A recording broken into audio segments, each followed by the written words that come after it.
Magandang hapon mga kalapatids. Dito tayo sa Flyers Lock, sa taas. Update pala sa kay Taba at saka Litar. Bukas na bibitawan yun. Ang isang hen na yun, hindi ko na kinarga. Yun, sa dalawang inakay natin sa bagong akyat. At update sa ating napilayang ibon, yung sumabog yung dibdib, nandun na lang sa gilid. Yun, nasa gilid lang. Yan, yan, tumitingin dito. Sana yan. Mga warriors natin natira.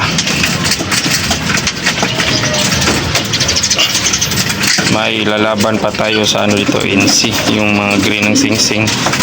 Lalaban natin yan sa NCRPE Naklaba, Dami pa yung mga warriors natin dito, guys. Tsaka samahan nyo ko bukas, guys. Mag-aabang tayo sa second lap kalbayog ni Mr. Taba at siya ni Litar, Mr. Litar, okay?